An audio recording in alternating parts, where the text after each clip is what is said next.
llamémoslo de manera amable, para persuadir a la Corte. Pero salió pésima esa persuasión a la Corte. Se ganaron el Premio Nacional de Tiro por la Culata. Porque cuando uno convoca una movilización, Ricardo, pues no sabe quién llega. Ahí es cuando la movilización es realmente exitosa, cuando uno no sabe quién llega, sino que llega un montón de gente. Y como llega un montón de gente, entre ellos desconocidos, pues eso no tiene ninguna forma de controlarse. Y entonces la idea de que eso fue una infiltración de la ultraderecha, no. Claro que había infiltrados, pero en la ultraizquierda, gente que está absolutamente convencida por esos discursos de odios que circulan y que cualquiera puede leer diariamente en las redes, que la Corte es un nido de corruptos, que apoya a Barbosa y que está con el narcotráfico. Es que yo ayer puse un par de trinos, Ricardo, y los insultos en ese tono de apoyar a una Corte corrupta, que hay gente realmente convencida que el camino es incendiar la Corte para que decidan y que lo correcto era hacer lo que hicieron ayer, que era convertir una movilización en algo violento.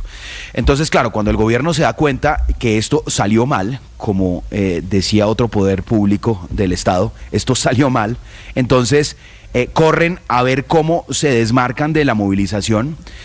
Y yo me quedo con algo, Ricardo. Hay los quienes han estado en ejercicios de gobierno, aquí tengo varios colegas que han estado en estas funciones, pues saben que hay maneras mucho más eficaces de lograr persuadir a la Corte, a las Cortes o a los congresos de sacar adelante un objetivo distintos a la movilización popular.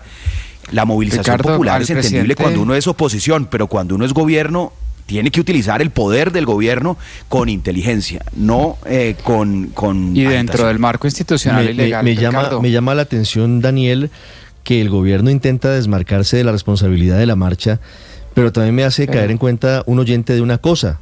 Entró sin líos ayer al Palacio de Justicia el doctor Carlos Ramón González, director del DAPRE de la Presidencia. No dejaban entrar ni salir a nadie de la sede de la justicia. Más. Y el doctor Carlos Ramón González pudo entrar sin ningún problema, como también pudo entrar el general William Salamanca, director de la Policía Nacional. No podían ni entrar ni salir nadie, ni magistrado, ni secretaria, nadie podía entrar ni salir al Palacio de Justicia. Y eso es muy diciente, Ricardo, de que las personas que se estaban manifestando, estaban bloqueando los accesos a la Corte, tenían retenidos ilegalmente a los magistrados y a los funcionarios que trabajan en el Palacio de Justicia, eran personas afines al gobierno de Gustavo Petro.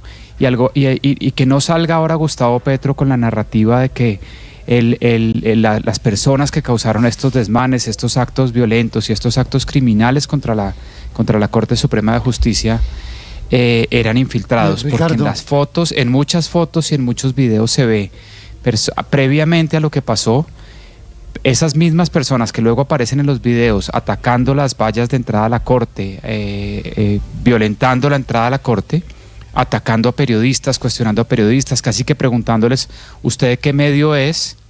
Porque no vamos a dejar entrar tales y tales medios. Yo creo que acá el presidente Gustavo Petro no se puede desligar de que él convocó, promovió y calentó las marchas. Muchos funcionarios de su gobierno, como por ejemplo Nórida Rodríguez, convocó directamente las marchas. José Cuesta, un alfil de Gustavo Petro, concejal de Bogotá, el Consejo de Bogotá, claro, que ha trabajado hizo con conferencias en TikTok se filtraron las instrucciones que dio el concejal José Cuesta para la manifestación. Lo trinó. Y que no pretenda ahora desligarse porque hay demasiada evidencia ya de que ellos fueron quienes convocaron estas marchas. Me envían fotos de la ministra de Trabajo, Gloria Inés Ramírez, y de Cielo Rusín, que es superintendente de Industria y Comercio, ayer en la esquina del Palacio de Justicia. Así que el propio gobierno participó de esas manifestaciones. 7:05. Saludo a la senadora María José Pizarro del Pacto Histórico. Senadora Pizarro, buenos días. Muy buenos días, un saludo para toda la mesa de trabajo de Mañanas Blue y un gran abrazo para todos los oyentes. Muchas gracias, senadora. ¿Qué responsabilidad, en su opinión, le cabe al presidente Gustavo Petro de lo ocurrido ayer, del bloqueo y del asedio durante más de 5 horas al Palacio de Justicia? Pues bueno, lo primero es tal vez la responsabilidad que a mí me parece le pertoca es no haber enviado precisamente, o que los gestores de convivencia y la policía, en fin, pues no hubiesen estado allí presentes desde el primer momento, por lo menos en las inmediaciones. Yo sí los vi en el Congreso de la República. Creo que había pero digamos no los vi en el momento en el que ya la situación se empezó a poner tensa. Nosotros desde el Congreso de la República teníamos perfectamente claro que era una convocatoria que había realizado FECODE y que la convocatoria que habían realizado era para expresar su rechazo al allanamiento que habían vivido unos días antes en su sede y por lo tanto en FECODE, como ustedes pudieron ver, en la Fiscalía, como ustedes pudieron ver, y en la gran parte de lugares del país, pues las cosas sucedieron con absoluta tranquilidad. Yo estuve allí muy tranquila, todo el mundo se retiró sobre el mediodía, un poco después del mediodía ya no había nadie. Yo creo que ese era el sentido de la movilización, que fue precisamente la convocatoria que hicieron las centrales obreras y organizaciones sociales a dirigirse a la Fiscalía en respaldo a la Federación de Educadores de nuestro país. Pero entonces, ¿quién organizó la marcha que llegó y bloqueó el Palacio de Justicia, senadora? Porque pues estaba viendo y le estaba contando a los oyentes. La ministra de Trabajo, la doctora Gloria Ramírez, la superintendente de Industria y Comercio, Cielo Rusinque, concejales del Pacto Histórico en el Palacio de Justicia, activistas por el cambio, que son organizaciones afines al gobierno del presidente Gustavo Petro y que lo apoyaron en su campaña, estaban allí. ¿Quién es el responsable entonces?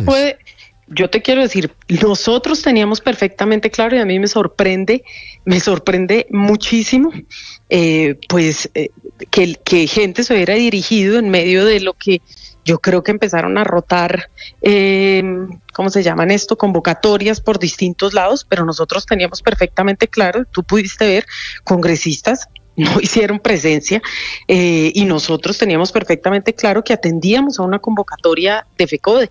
Me sorprende haberles visto. A mí inclusive hubieran podido expresarse en rechazo de manera muy tranquila, pacífica, como bien lo dijo el presidente Gustavo Petro. Es una cuestión de decencia. Uno tiene el derecho constitucional a expresarse, a manifestarse, siempre de forma pacífica. Y lo que me parece gravísimo es que 4, 5, 10 radicales, ¿sí? Un grupo de radicales, no le voy a poner el número. Fueron un poquito más, fueron cerca de 500 personas en el momento más difícil que no permitían la entrada y salida de la corte. Pero no todo el mundo era un radical desaforado, o sea, tampoco pueden haber personas expresándose. Pero pongámonos de acuerdo en una cosa, senadora, ¿a usted le parece bien que 500 personas hayan bloqueado durante 5 horas y no hayan permitido ni la entrada ni salida de nadie del Palacio de Justicia? ¿Eso no le parece violento? Por eso te estoy diciendo, es que si me dejas terminar la idea, con muchísimo gusto puedo terminar de expresarme. Me parece entonces que un grupo de personas absolutamente radicales, actuando por fuera de lo que es el derecho constitucional a manifestarse, a expresarse, pues digamos, hayamos terminado en una situación deplorable y agresiva, pues me parece que todos tenemos que cuestionarlo, inclusive el mismo presidente Petro lo ha hecho, inclusive llegó él, que no es muy amigo de enviar la policía ya para disolver ese plantón que se había convocado. Pues me parece que eso es lo que le correspondía. Tal vez pudo haberlo hecho un poco antes, sí, pero tampoco, pero también es cierto que los mismos manifestantes, y esto me gustaría que ustedes también lo recogieran en los videos que seguro están analizando, en los momentos iniciales, los mismos manifestantes fueron los que le pidieron a la gente que por favor no bloqueara. Esto también es importante decirlo, y que muchos tenían camisetas, inclusive del Pacto Histórico, ¿sí? Es así, y la misma gente, yo tengo los videos. Ahí me pierdo, senadora. Mira entonces, ¿quién bloqueó durante 5 horas los parqueaderos y las entradas al Palacio de Justicia? Pues a mí me parece que es un grupo de gente radical que, por supuesto, ante la noticia de que la Corte Suprema de Justicia no había elegido un nuevo fiscal, pues eso finalmente pues termina exaltando también los ánimos. Sí, lo que yo quiero es que no saquemos las cosas de proporciones. También habían personas dentro de los mismos manifestantes. Yo misma publiqué el video, lo puedes ver en mi cuenta de X, un video donde los mismos manifestantes se ponían delante y les decían, no, así no es. Y es que así no es que se hacen las cosas. Uno puede expresarse, uno puede manifestarse incluso ante la Corte Suprema de Justicia, pero siempre con respeto y respetando su autonomía. Y esto tenemos que tenerlo perfectamente claro quienes nos manifestamos, ¿sí? Quienes salimos a las calles a expresar nuestra voz de protesta frente a situaciones con las que no estamos de acuerdo, ¿sí? y efectivamente lo que sucede, pero me parece que tampoco podemos sacar poner en un estado de desproporción absolutamente todo. El presidente de la República llamó al orden, envió la policía, rechazó los actos de violencia, así lo hicimos absolutamente, yo por lo menos lo hice, ¿sí? Y me parece que el lugar de la convocatoria era precisamente expresar una voz de rechazo contra el fiscal que está abiertamente haciendo política y caldeando los ánimos desde hace meses. Sí, y yo no he escuchado las voces críticas, igualmente críticas a la posición que ha tenido el fiscal general de la Nación, que no ha hecho sino caldear los ánimos durante meses, para que lleguemos precisamente a esta situación, y eso sí me parece que es igual de cuestionable. No podemos igualar entonces que porque no se le cuestiona, según usted, a unos, no se pueda criticar la actitud del gobierno en esta situación. Mire, estoy mirando los volantes de la convocatoria de los maestros y se lo leo, porque me llama mucho la atención que ahora hayan cambiado el objetivo. Gran plantón para exigir la elección del fiscal. Vamos a la Corte Suprema de Justicia en defensa de la libertad y la Constitución del 91. Numeral elección de fiscal ya. Senadora, ¿qué responsabilidad le cabe, y así empecé la entrevista, al presidente Petro de lo que pasó ayer en el Palacio de Justicia por haber convocado a las calles a una manifestación hablando de un supuesto golpe o una ruptura institucional, cuando se sabe que es posible que uno sabe cómo empieza una marcha, pero no sabe cómo termina? ¿Qué responsabilidad le cabe al presidente por haber hecho esa convocatoria? Pues mira, lo primero es que efectivamente, y vuelvo y te repito, el presidente de la República no convocó movilizaciones ni al frente de la Corte Suprema de Justicia ni en la Fiscalía, y seguramente van a haber movilizaciones en apoyo al gobierno si esta situación, pues digamos, no hablo del tema de la Corte, que tiene todo el derecho a elegir y la autonomía para elegir, pero lo que sí es que nosotros no podemos entrar en una desinstitucionalización, y esa la ha provocado el fiscal general de la Nación. Es el fiscal general de la Nación el que ha provocado esta situación, tildando de narcotraficante al presidente, así, llamándolo de cualquier tipo de improperio sin ninguna prueba, ¿sí? Es que uno también tiene que ver la violencia que se está ejerciendo por cuenta de esos comentarios en las redes sociales y en las calles, y es que esto exalta los ánimos, porque hay sectores en los cuales él puede tener favorabilidad, aceptación, y el presidente también lo quieren en muchísimas partes. Sí, senadora, y eso se vio ayer. Le leo dos partes del mensaje en Twitter que origina las marchas de hace exactamente 8 días, 6:33 de la tarde, lo escribe el presidente Petro. Sí, yo lo leí, lo pero quiero recordárselo a los oyentes, si me permite. Perfecto. Han decidido la ruptura institucional. Como presidente de la República, debo avisar al mundo de la toma mafiosa de la Fiscalía y debo solicitar al pueblo la máxima movilización popular por la decencia. Aquí no se puede tumbar un presidente progresista, el primero en un siglo, porque legalmente un sindicato de trabajadores aportó a un partido de izquierda. Llegó el momento de la expresión popular. ¿A usted no le parece que es un trino que convoca a la gente a las calles de manera abierta? Pues evidentemente es un trino. ¿Y eso no termina saliendo mal ayer en la Corte Suprema? Podría haber salido, yo no estoy negando que ayer lo que sucedió frente a la Corte Suprema de Justicia es un hecho absolutamente desafortunado. Yo no lo estoy negando y estoy rechazando de tajo y sin ningún titubeo las agresiones que se vivieron en el día de ayer. Por supuesto que sí.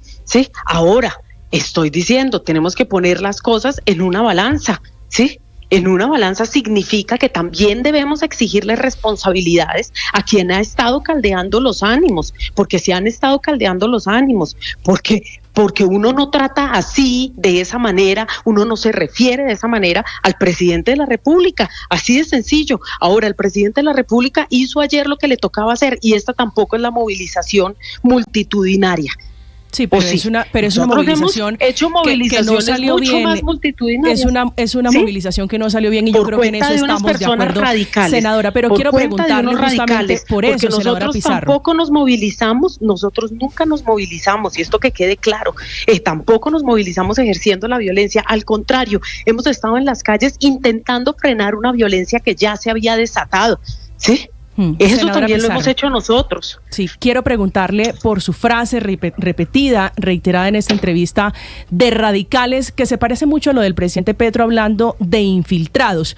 ¿Van a reconocer a los que marcharon decentemente, a los que salieron a la calle de manera pacífica y no a los violentos como en el llamado estallido social?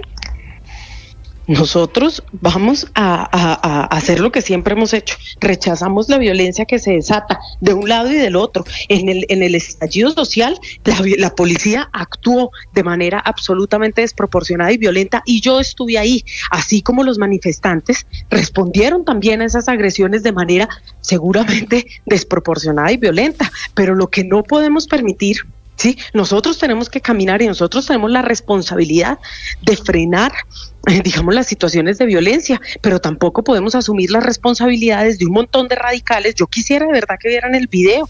Al principio eran 4 personas y los manifestantes pidiéndoles que no, por favor, que así no se hacían las cosas, y no eran. Sí, ahí lo estamos viendo en YouTube. Usted nos cuenta, ahí lo estamos viendo, sí. Exacto, entonces yo lo que pido es que efectivamente cuando se hace un llamado tan amplio, cuando hay un nivel de desorganización, voy a decirlo, de desincronía en la citación, en las movilizaciones, pues efectivamente pasan estas cosas, porque ustedes han mirado, entre otras, cuando hemos salido de manera ordenada, y no ahora, esto hace años que nos movilizamos de manera tranquilizada y ordenada, pues la gente ejerce el derecho a la protesta, sencillo. Lo que no podemos permitir es que terminemos pues en situaciones que todos queremos lamentar, y en este caso en concreto lo lamentar es precisamente pues lamentar que se existan o que se presenten presiones frente a la Corte. No hay presiones. Ahora sí le podemos hacer un llamado ciudadano respetuoso a la Corte a no mantenernos en una situación de zozobra con una vicefiscal absolutamente cuestionada, y que además va a actuar exactamente igual como ha actuado el fiscal, porque la hemos visto también acompañando al fiscal para arriba y para abajo, inclusive hasta Estados Unidos, y es lo menos deseable. Es lo menos deseable, porque todos queremos un clima de tranquilidad. Entonces yo creo que la llave en este momento la tiene la Corte Suprema, y esperemos que los magistrados atiendan esta situación. Pero senadora, con toda la ley no les da un tiempo ni los obliga a elegir fiscal en un plazo determinado. Y puede que usted tenga razón en que la interinidad en general no es deseable en ninguna entidad del Estado, y menos en la Fiscalía, por la cantidad de asuntos y de funcionarios. Pero ustedes consideran que es válida la movilización, ¿van a seguir marchando para presionar a la Corte para que elija fiscal? No, nosotros lo que vamos a seguir es exigiendo una fiscalía despolitizada, que rompa los muros de impunidad que reinan en este país desde hace décadas, que sea absolutamente imparcial como tiene que ser la justicia, y creo que es una movilización que podemos hacer en esos términos, si hace falta. Sí hace falta, por supuesto que sí, porque la Fiscalía no ha actuado con imparcialidad, porque la Fiscalía no ha actuado con autonomía de intereses privados y de intereses políticos, de sus aliados políticos, porque no nos gusta un fiscal general de la Nación que llega por ser el mejor amigo del presidente. Sí, y que se autodenomina el hombre más preparado de la historia. Pero fue el que eligió la Corte en su momento. Sí, pero tenemos derecho a expresar nuestra voz de rechazo. No es un fiscal, no es el fiscal que merecía nuestro país en tiempos tan importantes, y además es que hemos perdido años para romper, y eso lo digo con Néstor Humberto Martínez también, años para saber qué pasó con Odebrecht, para saber también qué pasa con los grandes escándalos de corrupción. Es que la seguridad no va a mejorar si sigue la impunidad, y lo que han hecho es garantizar la impunidad. Cuando tú tienes 94% de impunidad, pues la verdad no tienes mucho que mostrar en términos de gestión, y es normal. Senadora. Y nosotros sí vamos a exigir que tengamos un fiscal que ejerza autonomía. Nosotros no queremos un fiscal de bolsillo, no nos interesa que hagan las investigaciones que tengan que hacer, adelante, o sea, para eso está la justicia, pero que exista verdad y exista justicia, punto. Y yo creo que la ciudadanía tiene derecho a exigir eso. Sí, quiero hacer una última pregunta, porque varios magistrados ayer, y se lo digo respetuosamente, se sintieron intimidados con la presencia de banderas del M-19, con pancartas del M-19 en medio de la manifestación. ¿A usted le parece que eso es adecuado? Recordando además dolorosamente, porque es inevitable, lo que pasó en 1985 con la toma del Palacio de Justicia. Mira, voy a repetir muy rápidamente la que yo dije.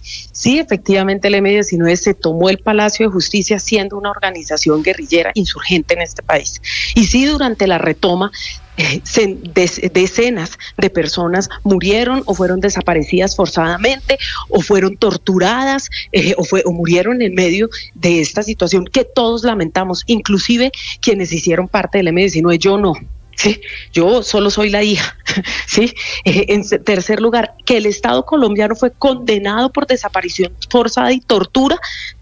Sí, fue condenado, y que hay condenas inclusive nacionales contra altos mandos militares también, y que el M-19 en 1990 firmó la paz y se desmovilizó, y estamos hablando de 35 años atrás. Eso también es una realidad, y que esos hombres y esas mujeres no quedaron disidencias funcionando. Pero esa no es una reivindicación de la lucha armada, senadora, el hecho de que esas banderas que significaron en su momento la toma del Palacio de Justicia estén ondeando frente al Palacio de Justicia. No, han ondeado por la plaza, han ondeado en la Plaza de Bolívar. La gente pero es que ayer estaban ondeando en el bloqueo a la Corte. Pero déjame terminar, por favor. ¿Sí? No, yo solamente estoy interpelando, ¿sí?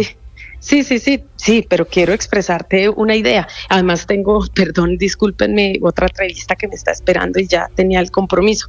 Entonces lo que quiero decir es, muy rápidamente, esas personas, hombres y mujeres, hicieron la paz hace 35 años.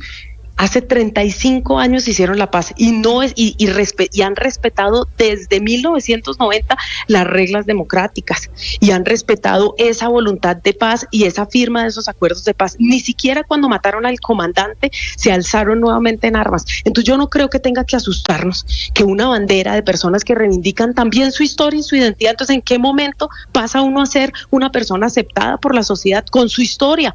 Sí, con su historia, buena, mala, con errores, con aciertos y desaciertos, pero hace 35 años están en la civilidad. Entonces yo, honestamente, quiero decir, yo creo que si uno hace la paz, hace la paz. Hace la paz. Y si alguna de esas personas, exmilitantes del M-19, participa, el M-19 ya no existe, dejó de existir en 1990 como organización armada y en 1991-92 dejó de existir después de que participaron en la Asamblea Nacional Constituyente, ¿sí? Y de ahí en adelante esos hombres y mujeres no pueden ser... no pueden ser, no se les puede atacar cuando han cumplido durante 35 años. Senadora, hay también un respeto a esa historia. Claro, nadie se va a tomar el Palacio de Justicia. No, señor. Antes de que se vaya a su otra entrevista. Y pidieron perdón también. Sí, es bueno también decirlo. Sí, pero bueno, y no han sido procesados porque hubo una amnistía, ¿no? En ese momento no había necesidad de juzgar los crímenes cometidos, y es cierto, y debo reconocer que es de los grupos que han cumplido y han honrado su palabra. Pero ¿qué pasaría si mañana Rodrigo Londoño Timochenko sacara una bandera de las FARC? ¿Usted cree que eso es adecuado después de el recuerdo de violencia que dejaron esos grupos? Porque el M también dejó un recuerdo de violencia. Sí, hay múltiples recuerdos en la historia del país y fue un grupo armado y ejerció la violencia. Sí, efectivamente, aquí tampoco se trata... ¿Está bien sacar las banderas de grupos que ejercieron la violencia, por ejemplo, contra la Corte en una manifestación frente a la Corte?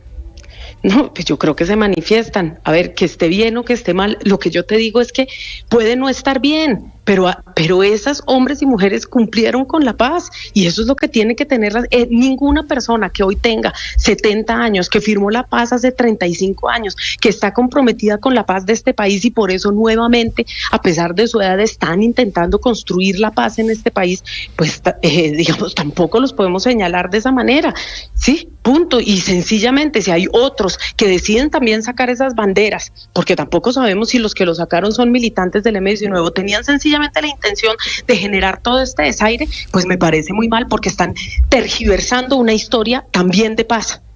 De paz. Y aquí hay historias de todo tipo, porque también hay cientos de militares, de militantes del M-19 que fueron torturados. Obviamente, y eso no se puede negar. No se ha contado. Senadora, se han contado las historias y aquí no se le tapa la cara a nadie. De los abusos sexuales en los cantones militares, de cómo los torturaron en el Cantón Norte. Las condenas a los militares se han publicitado. Hemos seguido los casos contra Arias Cabrales, contra el general el coronel Plazas Vega, hemos seguido contra Iván Ramírez, pero ayer también habían senadores de la República, muchos militares investigados por violaciones a los derechos humanos. Así que, respetuosamente se lo digo, no es el momento de decir que simplemente se habla de una violencia y no de la otra violencia. No, mira, lo que yo te quiero decir es simple. Así como cuestionamos la presencia de estas banderas con la recortación que exista y las claridades que yo he dado al respecto y que es mi opinión, como todo el mundo brinda la suya, cuestionemos una senadora de la República que dice que se necesitan más áreas cabrales y más plazas Vegas. Cuestionemos eso también, porque no necesitamos militares que torturen y desaparezcan personas, necesitamos militares comprometidos con la Constitución y la ley, y yo creo que eso es lo que necesitamos. Entonces aquí cuestionemos lo que tengamos que cuestionar de todos los bandos, hasta que finalmente podamos construir algo que parece una utopía, pero que tiene que ser una realidad, y es la posibilidad de la reconciliación en nuestro país. Debo retirarme, lo siento inmensamente, quisiera seguir con ustedes, pero tenía de verdad otra entrevista. Senadora Pizarro, no se preocupe, le agradezco mucho estos minutos en Blue Radio.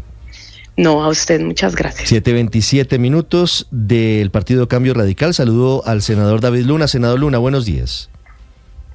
Ricardo, muy buenos días para usted y para todos los oyentes de Blue Radio. ¿Cómo analiza lo ocurrido ayer en el Palacio de Justicia? Ricardo, yo nunca me imaginé recordar al presidente Gustavo Petro como se recuerda hoy al presidente Bolsonaro o como al presidente Trump. Presidentes que Petro criticó constantemente porque respetaban la democracia. Bolsonaro llamó a que se tomaran el Palacio de Justicia y el Congreso, lo propio hizo Trump, en momentos muy críticos y en momentos donde lamentablemente pues los países están convulsionados. A mí me parece que el presidente Gustavo Petro tiene una narrativa muy compleja, y es que trata de decirle a los colombianos que lo quieren tumbar. Acá nadie quiere tumbar a Petro, acá lo que queremos es que comience a gobernar y a resolver sus dificultades. Ayer yo lo advertí desde tempranas horas en la mañana. Él fue el convocante de esta marcha, él tenía la responsabilidad de que las personas que salieran a manifestar al frente de la Corte Suprema lo hicieran en paz, en tranquilidad, con mesura, y no como terminó, pues agrediendo a periodistas, uno de ellos de Blue, agrediendo a magistrados, agrediendo a instalaciones. Acá me parece que es muy importante pedirle a la gente que tenga tranquilidad, pero también que haga un frente común para que se respete la institucionalidad y la división de poderes. El presidente Petro lidera el Ejecutivo, el Congreso lidera el Legislativo y las Cortes lideran el Poder Judicial, y ellas merecen respeto respecto a sus decisiones. Lo que estamos viviendo es un tema evidentemente que encrispa a la opinión pública, pues de hecho llevamos hablando de esto 8 días, y mientras tanto tenemos posibles racionamientos eléctricos, los alimentos en un punto alto de precios, el orden público desbaratado en algunas regiones del país, y obviamente pues temas relacionados con altos precios en los servicios públicos. A eso es que se debe dedicar un gobierno. El verdadero cambio es hacer, no echar discursos ni convocar manifestaciones. El verdadero cambio es resolverle los problemas a los ciudadanos.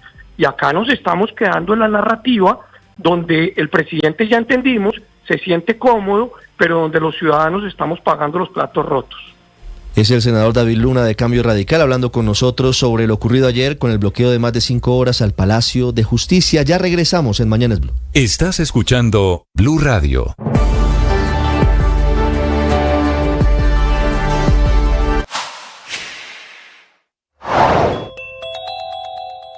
Campanazos de advertencia de las calificadoras de riesgo, último de los cuales sonó ayer desde los cuarteles en Wall Street de Fitch Ratings, que advirtió que las reformas sociales, es decir, los proyectos pensional y de salud, conducen a un deterioro de las finanzas públicas del país si se implementan según lo planeado, y pueden representar un gasto adicional conjunto del 0.9% del PIB, lo que según Fitch podría conducir no solamente a un deterioro en las finanzas públicas, sino también llevar a una calificación calificación negativa del país, calificación que de momento se mantiene con una perspectiva estable en W+, pero con nubarrones de empeorarse por cuenta de las reformas a la salud y pensional, cuya discusión se retoma la próxima semana con el reinicio de actividades en el Congreso de la República.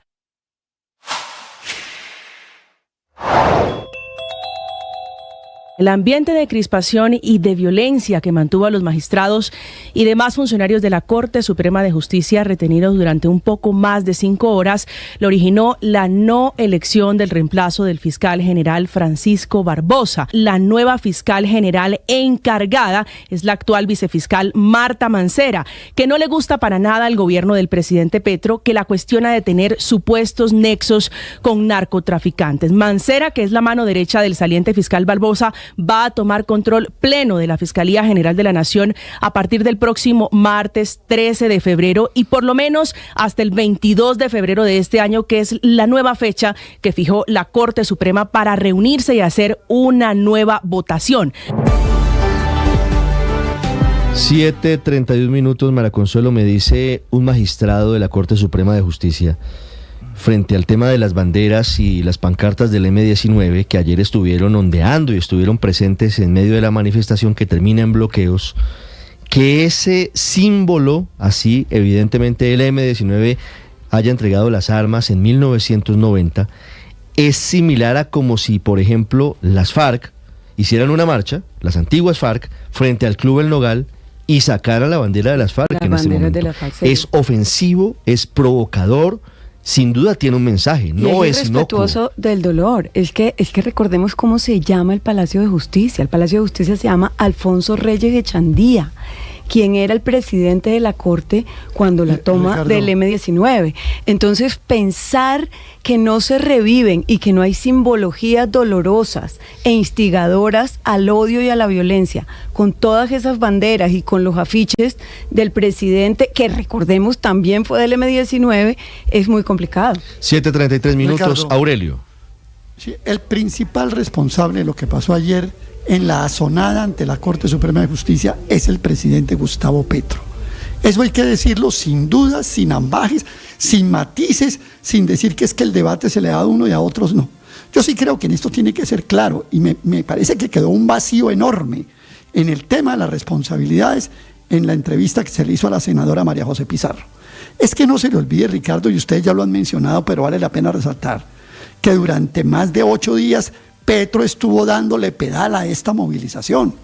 ¿Qué dice un barra brava petrista cuando oye al presidente diciendo que es que hay sectores de autores de crímenes de lesa humanidad, narcotraficantes, etcétera, que se tomaron sectores de la fiscalía? Es que se han hecho aquí afirmaciones demasiado graves que alientan y que colocan a todo el mundo una actitud realmente, como dicen ahora, de crispación o una actitud pugnaz frente a lo que está sucediendo.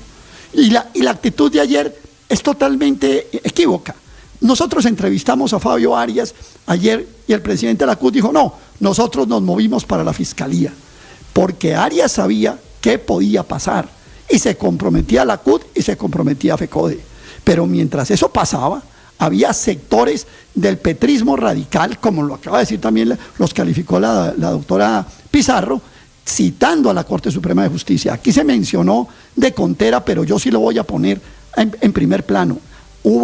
Hay un video de TikTok del honorable concejal José Cuesta, un histórico del ex-M-19, del pacto histórico, citando a un grupo grande de personas, a un plantón a la Corte Suprema de Justicia. José Cuesta, que ha sido un íntimo de Petro, citando a esto. Y vimos en las esquinas de la Corte Suprema de Justicia a Cielo Rusinque y a la ministra Gloria Ramírez parada allí. ¿Por qué estaban allí si el mismo gobierno, como lo dijo Carlos Ramón González, había dicho que ellos no habían citado a la Corte Suprema de Aurelio, Justicia? eso no es cierto. Al final, digamos, ellos intentan evitar asumir la responsabilidad, pero es claro que el gobierno convocó a la marcha, ¿o no?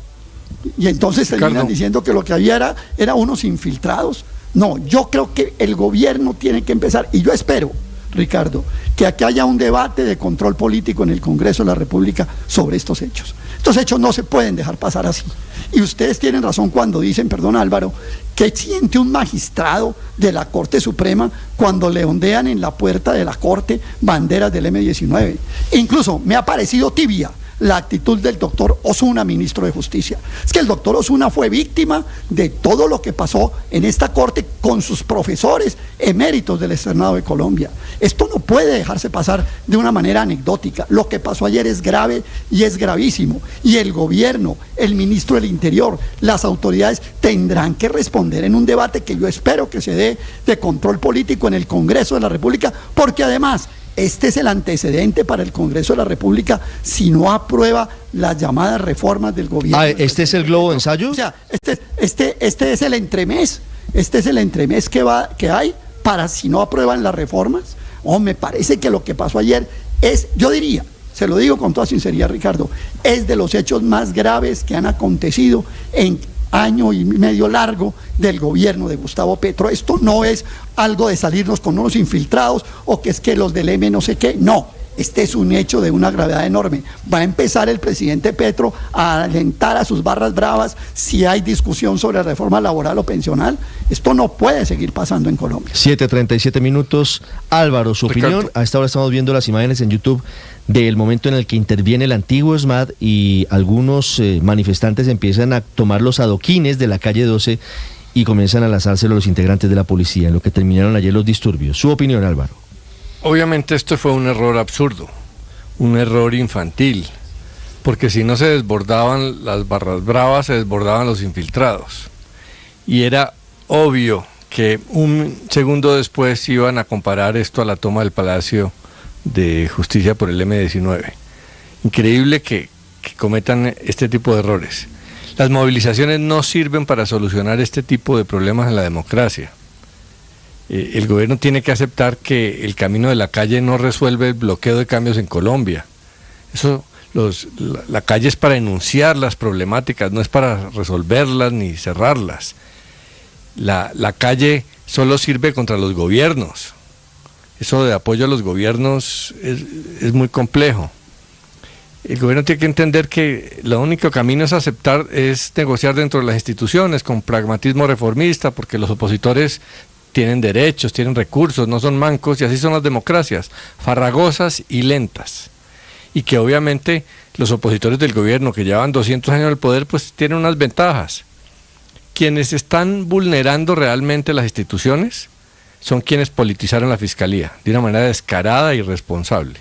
Y están felices hoy de victimizarse diciendo ahora que quienes irrespetan las instituciones son otros. Por eso es tan infantil lo que hicieron ayer. Si el gobierno tiene preocupaciones de que haya la intención de un sector radical de retener la fiscalía para forzar un juicio político y sacarlo del poder, pues no puede caer en ese mismo camino de desinstitucionalizar. A ver, aquí el problema de fondo es que la Corte se ha prestado en el pasado a nombrar fiscales como fiscales a personas sin más mérito que ser instrumentos del presidente de turno. Eso ha sido muy malo. La prueba es que este fiscal ha llevado a la democracia a esta tensión enorme, que no tiene ninguna justificación distinta a una veleidad política suya. Álvaro, yo discrepo con usted, no hay ninguna justificación para lo que pasó ayer, ninguna. No, ¿y quién está justificando? Pues, le estoy explicando. Le estoy entendiendo yo no que estoy aquí haciendo. La Fiscalía de Francisco Barbosa se presentó ayer el bloqueo en la Corte Suprema. Yo no estoy aquí acusando ni apoyando a nadie. Yo estoy haciendo un análisis que creo que, en mi opinión, es objetivo.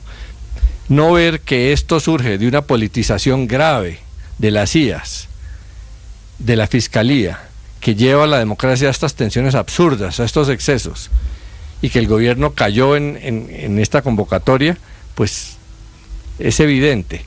Es posible que muchos extremistas estén presionando a la Corte para que mantenga la Fiscalía en manos del sector que lo tenía, el duquismo o quien sea. Pero la manera de enfrentar eso no es con medidas como la de ayer. Es insistiendo que hay una terna no politizada, que la Corte se tome el tiempo que quiera para nombrar.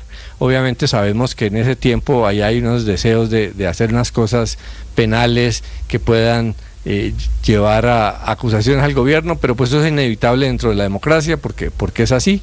Si hay unos sectores muy alineados con estos que quieren mantener la fiscalía en manos de los mismos, pues ahí no hay nada que hacer, y menos con movilizaciones que les permiten victimizarse, sino insistir en las razones. El problema de la fiscalía y de las CIA es la politización. Hay que buscar despolitizarlas. Si esta terna realmente da garantías de despolitización, el país terminará acogiéndola y la Corte tendrá que elegir una fiscal de ahí. Si no, si sigue la misma tendencia de los presidentes que abusan del poder para poner ahí títeres, pues vamos a seguir el mismo problema. Pero no es con agresividad ni con arengas que se va a solucionar este problema institucional que lleva años. A mí me preocupa María Consuelo. Ricardo, de la entrevista de María José Pizarro, que puede que el tono sea diferente, porque ella tiene un tono inclusive dulce, pero al final continúa con la presión. Cuando dice, la llave la tiene la Corte Suprema de Justicia al elegir rápido, o sea, la presión continúa. Si no hacen lo que yo quiero, entonces ahí van las barras bravas por delante. Si no escriben en una revista lo que yo quiero, ahí les mando la Guardia Indígena para que bloqueen la entrada. O sea, es que María Consuelo, estamos ante mandando por delante a los que ellos denominan infiltrados, y yo pregunto, ¿y si eran infiltrados porque no hay un solo capturado? No hay un solo capturado después del bloqueo de ayer. No hay detenidos después no de lo que pasó. No hay un solo detenido. Es muy difícil. Entonces, pero por Dios, si están todas las cámaras, digamos, ahí. Están todas las cámaras ahí. Pero digamos, no hay que señalar los infiltrados porque lo señaló el presidente de la República. Claro. Por eso digo, no tiene ningún sustento ese señalamiento de infiltrados, porque eran personas con simbología, camisetas, afiches de Petro y indumentaria alusiva, digamos, a ese sector político. Entonces, si son infiltrados de la extrema izquierda dentro de su propio movimiento, y radicales que sabemos han estado siempre nutridos por el odio y la agresividad. Pero mira, yo lo que veo con mayor preocupación es que esto apenas comienza, digamos. Si nosotros dijéramos, oiga, mire, ayer fue un día de verdad nefasto para la democracia, y lo creo así, creo que la comparación del senador David Luna con lo que pasó en Brasil con Bolsonaro y lo que pasó con Estados Unidos con Trump no es exagerada, lamentablemente guarda algo de proporción. Y lo que se viene lamentablemente es una fase de agitación por el parte del gobierno, pero también por los sectores de la derecha, que saldrán también a las calles, y muy lamentablemente las salidas institucionales, las salidas y las voces razonables cada vez van a estar menos visibles, porque cada uno de esos dos bandos se nutre y se retroalimenta. Es que uno se escandaliza viendo el trino de la senadora Cabal diciendo que lo que le falta a este país es un general Arias Cabrales, un coronel Plazas, que sabemos que están condenados justamente por violaciones de derechos humanos en el marco de la toma del Palacio de Justicia de 1985. Entonces, que esas voces hoy recuperen su capacidad de convocatoria es verdaderamente preocupante, y lamentablemente el responsable de todo esto es esa izquierda radical que ha permitido justamente que la derecha más radical se esté empoderando. 7:44 minutos. Escribe el superintendente de Servicios Públicos, Dagoberto Quiroga, muy cercano al presidente Gustavo Petro, en Twitter: el respeto a la institucionalidad es que cada rama del poder público ejerza la responsabilidad asignada por la Constitución. Y más temprano había escrito algo que seguramente va a generar mucha controversia. Dice Dagoberto Quiroga: en una interpretación no contemporánea de la separación de poderes, el pueblo puede convertirse en un instrumento de presión frente a cada uno de los órganos, de tal manera que estos, si no desean ver su espacio invadido, debe adoptar sus responsabilidades que le corresponden. Me pregunto, ¿el señor superintendente está justificando los bloqueos ayer en el Palacio de Justicia? Vamos a buscarlo más adelante a ver si logramos tener una respuesta del superintendente de servicios, representante legal, entre otras cosas, de la Colombia Humana durante la campaña presidencial. 7:45, senadora Paloma Valencia, del Centro Democrático. Buenos días. Ricardo, un saludo especial para ti y para todo el equipo de Mañanas Blue, y por supuesto para todos los oyentes. Senadora, ¿cómo lee usted lo ocurrido ayer en el Palacio de Justicia, los bloqueos durante más de 5 horas por parte de un grupo de manifestantes? Con infinita tristeza, Ricardo, con preocupación en torno a lo que se le viene al país. Yo creo que es absolutamente inaceptable que el gobierno nacional, que el presidente convocara a presiones sobre las otras fuerzas políticas, sobre las diferentes ramas del poder público para tratar de presionar decisiones. Y es que es grave no porque se elija o no se elija fiscal, sino porque es que precisamente estamos ante un presidente que tiene a su hijo investigado, no por caprichos de la fiscalía, sino por las declaraciones de quien fuera la esposa del hijo, que contó que anduvieron recibiéndole plata a bandidos, a extraditados durante la campaña y con miras a financiar la campaña. Y luego aparece la investigación de la silla vacía, que nada tiene que ver con una persecución política, sino con un ejercicio periodístico donde se descubrió que el ejército, porque era un ejército de testigos electorales que había tenido la campaña Petro presidente, no había sido reportado en las cuentas de campaña. Y por supuesto la investigación de las autoridades ha mostrado que no solamente no fue reportado, sino que fue pagado con una donación que no correspondía, que era la donación del sindicato de maestros FECODE, que no podía hacerse para la campaña presidencial y que triangularon a través de la campaña del pacto histórico. Entonces estos son hechos objetivos que están investigando al hijo y a personas cercanas al presidente que manejaron su campaña presidencial. Y entonces mandan una horda de gente a presionar a la Fiscalía General de la Nación para que escojan el fiscal que el presidente quiere. Creo que eso es sumamente grave, pone en peligro las instituciones, pero además es una amenaza contra la Corte Suprema de Justicia. Yo creo que todos sentimos escalofríos viendo las banderas del M-19 en la Corte Suprema de Justicia. Y luego el concejal o el supuesto concejal del pacto histórico presionando para que tumbaran las bardas. Y luego una especie casi de secuestro, de retención de los magistrados que no podían salir. Creo que el presidente se equivoca y le hace mucho daño a Colombia. Senadora Valencia, ¿por qué si durante el estallido social, cuando se estaban dando pues infiltraciones que se comprobó después del ELN, de las FARC, de las disidencias y de otros grupos narcotraficantes, en ese momento creímos que sí, que efectivamente había infiltrados? ¿Por qué es tan descabellada ahora la teoría del propio presidente Gustavo Petro de que aquí también ayer hubo infiltrados? Pues hombre, porque los videos están mostrando que ahí estaban el concejal del pacto histórico y porque de todas maneras, así no hubieran bloqueado las salidas, era muy intimidante para los magistrados el ejercicio de una protesta con las banderas del M-19 que se tomó el Palacio de Justicia, que lo quemó y que mató a los magistrados de este país. Y fue el presidente el que convocó estas marchas. Yo creo que la teoría de los infiltrados pues es bienvenida, pero es que aquí no hay una manifestación espontánea. Aquí hay una organización del presidente que incluso, es casi de no creer, le pide al sindicato de maestros que no dé clases, sino que se dedique a hacer paro para defender que le elijan el fiscal, dejando 10 millones de niños de bajos recursos de este país sin clases. Son cosas que son absolutamente inverosímiles. Las 7:48 minutos, es la senadora Paloma Valencia con nosotros. Senadora, muchas gracias. Muchísimas gracias. Estás escuchando Blue Radio.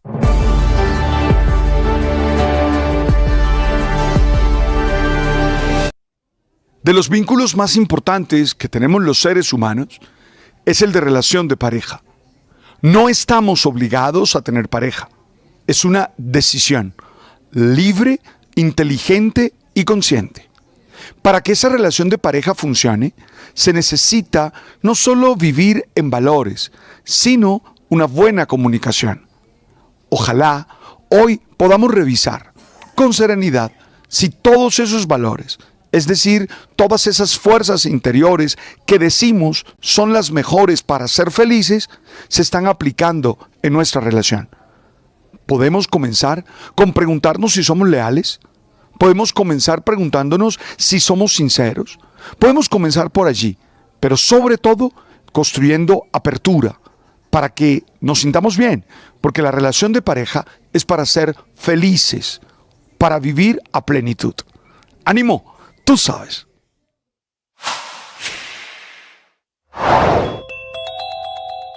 Siguen los bloqueos en las vías que comunican a Barranquilla con Cartagena. y se está en estos momentos movilizando más personas a los 3 puntos donde se están presentando las manifestaciones, Ricardo. Se trata de la vía Cordialidad, más exactamente el bloqueo se está dando en el sector del Uruaco. Esto afecta a la movilización de vehículos de carga y de turistas entre Cartagena y Barranquilla. También se está dando en la vía oriental sobre el municipio de Sabana Grande. Ayer, desde antes de las 5 de la mañana, ya estaban atravesando palos y llantas para impedir el paso de los vehículos y se espera la respuesta de lo que sería en la zona de la vía al mar, donde también ya está llegando la comunidad para colocar los bloqueos. Esto en el punto limítrofe entre Cartagena o entre Bolívar y Atlántico. La situación, recordemos, está prevista para tener bloqueos en 7 puntos de la vía entre ambos departamentos, por lo que... Dijo aquí que lo ocurrido ayer en el Palacio de Justicia en Bogotá se parecía a 2 episodios recientes en América Latina. Uno, la toma del Capitolio en 2021 en Estados Unidos, y también la toma de las sedes de los 3 poderes en Brasilia en enero de 2023 por parte de seguidores del entonces presidente Jair Bolsonaro. Dijo Luna que el modus operandi, lo ocurrido era muy similar. A propósito, hay noticias en torno al proceso contra Jair Bolsonaro en Brasil. Desde Brasilia, Dan Sister.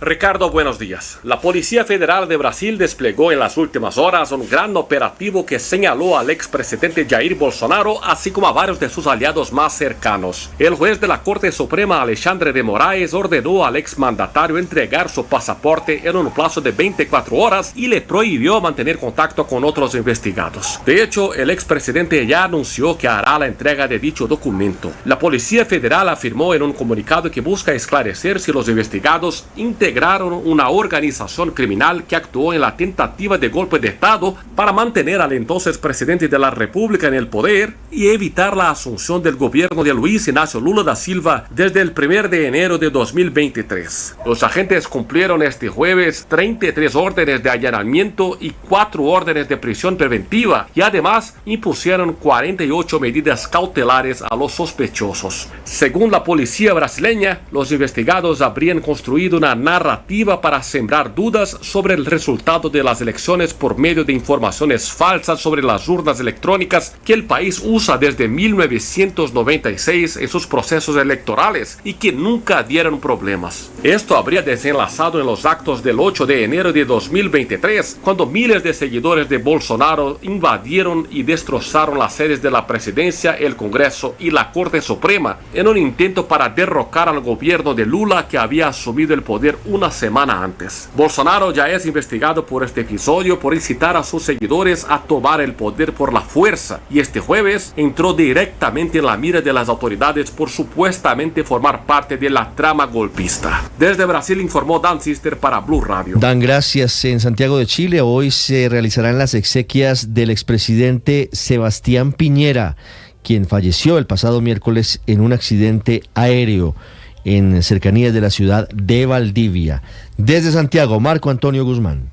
Buenos días, Ricardo. Antes de las 6 de la mañana de este jueves eran cientos las personas que ya hacían fila para poder despedir al expresidente Sebastián Piñera, cuyo féretro llegó el miércoles por la tarde hasta la sede histórica del Congreso Nacional en el centro de Santiago. Hombres, mujeres, agrupaciones de la sociedad civil y religiosa llegaron a expresar sus condolencias a la familia, encabezada por la viuda y ex primera dama Cecilia Morel, quien se vio algo más repuesta y expresó sus agradecimientos a la gente y a la cálida recepción del presidente Gabriel Boric a su llegada desde el sur de Chile, apuntando a que nos recibió con mucho cariño. Mientras la fila se extendía cada vez por más cuadras en el centro capitalino, destacó la llegada a realizar una de las guardias de honor en las exequias con carácter de funeral de Estado a un grupo de los 33 mineros rescatados desde la profundidad del desierto de Atacama en octubre del año 2010. Mario Sepúlveda es uno de ellos y así comentaba sus sentimientos en estos instantes y lo que piensa será el recuerdo en el país de los 2 mandatos de Sebastián Piñera. Qué impresionante fue haber conocido un líder como Sebastián Piñera. Qué impresionante fue saber que teníamos en ese momento un presidente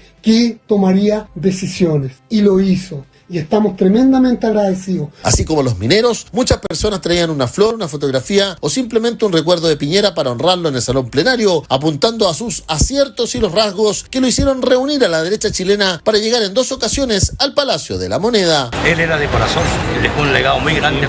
Somos eternamente agradecidos, por lo menos yo. Por eso vengo desde Limache, de la quinta región, vengo a despedir. No fue un presidente ideológico, un presidente de secta, fue un presidente de todos los chilenos. Este jueves, por su parte, el presidente Boric volvió a la zona de emergencia por los incendios forestales en la costa chilena y a reforzar los llamados a la calma para iniciar la reconstrucción. Este viernes a las 9 de la mañana, Boric encabezará la ceremonia de despedida de Sebastián Piñera en el Congreso para que luego el cortejo se dirija a la Catedral Metropolitana para una misa fúnebre donde será saludado por los jueces de la Corte Suprema en el trayecto y concluirá su periplo con un paso por la Moneda para el último adiós del gobierno. El funeral será reservado con la familia y amigos en un cementerio privado de la zona norte de la capital por la tarde para concluir los actos de estos 3 días de duelo nacional. En el sur, en tanto, finalizó el peristaje marítimo al helicóptero donde murió el exmandatario y ahora comenzarán las maniobras para poder reflotarlo desde el fondo del lago Ranco. Desde Santiago de Chile, reportó para Blue Radio, Mario Antonio Guzmán. Mario Antonio, gracias. 7:56 en Estados Unidos, mientras se debilita la campaña presidencial de Joe Biden, campaña de la reelección, se fortalece la campaña de Donald Trump. Ganó en otro estado en las últimas horas, Juan Camilo. Arrasó Ricardo en el estado de Nevada. Fue una victoria política y una victoria judicial que se avisora. La victoria política porque en Nevada ganó con el 99%. Recordemos que allí se adelantaron las conocidas asambleas o caucus. Estaban en juego 26 delegados. Necesitan 1.215 para sellar la nominación. Y la victoria judicial que se avisora fue la sesión que sostuvo la audiencia, la Corte Suprema de los Estados Unidos, para tratar de definir si en efecto a Trump se le puede retirar el tarjetón. En este caso, del estado de Colorado, pero es un caso que definirá también el curso de los otros 15 estados donde se busca retirar a Trump del tarjetón, precisamente porque argumentan que estuvo envuelto en una insurrección por lo que fue la toma del Capitolio el 6 de enero del 2021 y sus intentos por revertir los resultados de las elecciones presidenciales del 2020. Pues la mayoría de jueces, de los 9 jueces de la Corte, parecen inclinarse en favor del expresidente Donald Trump, y todo apunta a que tomarían la determinación de que no se puede retirar a Trump de los tarjetones de primarias, así dándole vía libre a que continúe con su campaña por la presidencia. Ricardo. 7:57, reapareció Shakira en España declarando ante la justicia, Enrique. Y lo hizo de manera telemática en las últimas horas porque tenía una comparecencia ante un juzgado de Barcelona. Este es otro proceso distinto al que le supuso una condena hace unos meses. Tiene una acusación, de defraudar 6.6 millones de euros a Hacienda, y fue por videoconferencia desde Miami. Cuando todavía no se había celebrado, mejor dicho, el primer juicio, la Fiscalía de Delitos Económicos había presentado esta segunda querella. Tras la declaración de Shakira, allí se supo que había señalado que había recibido presiones por parte de la Hacienda Pública Española, lo que sería la DIAN en Colombia, para forzar un acuerdo que en el juicio de noviembre pasado tuvo que alcanzar su abogado Pau Molins. La Fiscalía sostiene que la cantante ha defraudado a la agencia tributaria 5.3 millones de euros correspondientes al impuesto de la renta de su gira El Dorado en el año 2018. Según la denuncia, Shakira habría cobrado parte de los ingresos que percibía por la cesión de sus derechos a través de una sociedad constituida en Luxemburgo, con la que firmó varios contratos simulados, de forma que se benefició de una tributación muy reducida del 1,39% en Luxemburgo, que en la práctica es un paraíso fiscal, Ricardo. Estás escuchando Blue Radio.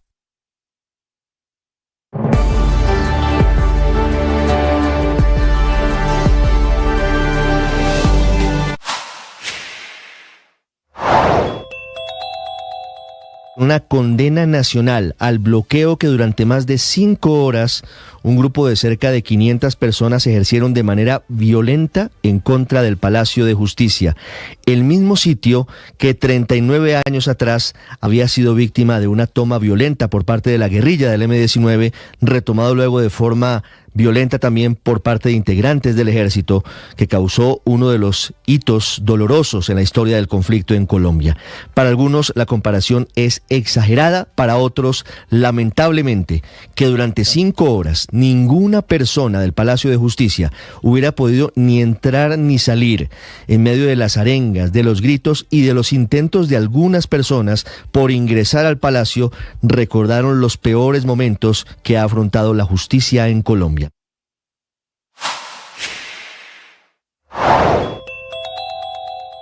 Campanazos de advertencia de las calificadoras de riesgo, último de los cuales sonó ayer desde los cuarteles en Wall Street de Fitch Ratings, que advirtió que las reformas sociales, es decir, los proyectos pensional y de salud, conducen a un deterioro de las finanzas públicas del país si se implementan según lo planeado y pueden representar un gasto adicional conjunto del 0.9% del PIB, lo que según Fitch podría conducir no solamente a un deterioro en las finanzas públicas, sino también llevar a una calificación negativa del país, calificación que de momento se mantiene con una perspectiva estable en W+, pero con nubarrones de empeorarse por cuenta de las reformas a la salud y pensional, cuya discusión se retoma la próxima semana con el reinicio de actividades en el Congreso de la República.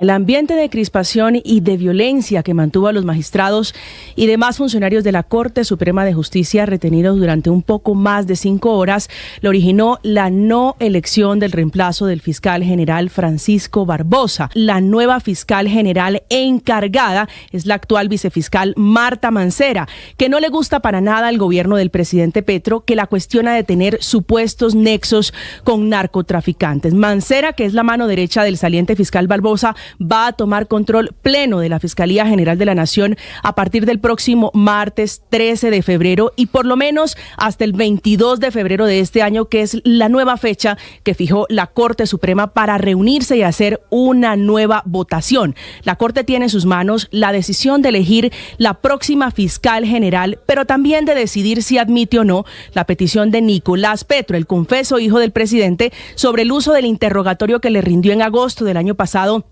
a la Fiscalía y donde admitió que su papá sí sabía del ingreso de dineros irregulares a la campaña presidencial.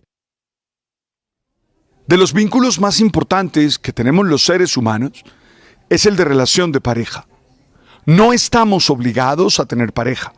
Es una decisión libre, inteligente y consciente. Para que esa relación de pareja funcione, se necesita no solo vivir en valores, sino una buena comunicación. Ojalá hoy podamos revisar con serenidad si todos esos valores, es decir, todas esas fuerzas interiores que decimos son las mejores para ser felices, se están aplicando en nuestra... Varios congresistas del Pacto Histórico se reunieron en las últimas horas en Washington con el secretario de la CIDH, con el secretario de la OEA, en realidad con Luis Almagro, denunciando lo que ellos consideran es una ruptura institucional y un supuesto golpe blando en Colombia. Uno de los congresistas que se reunió con Luis Almagro es el representante de la Cámara del Pacto Histórico, Alejandro Toro. Representante Toro, buenos días. Muy buenos días para ti, para toda la mesa. Un abrazo aquí desde Washington. ¿Qué le dijeron ustedes al doctor Almagro? Bueno, lo primero es que eso hace parte de un documento que enviamos previamente donde registrábamos los hechos de por qué considerábamos que se estaba presentando una ruptura institucional en Colombia. Hablamos del tema de una fiscalía que no generaba confianzas, una procuraduría politizada de lo que estaba sucediendo en el caso de Antioquia, donde se estaba instrumentalizando inclusive a generales de la República, en una rueda de prensa donde estuvo el mismo fiscal y llamó corrupto al presidente de la República, donde dijo que había una desinstitucionalización.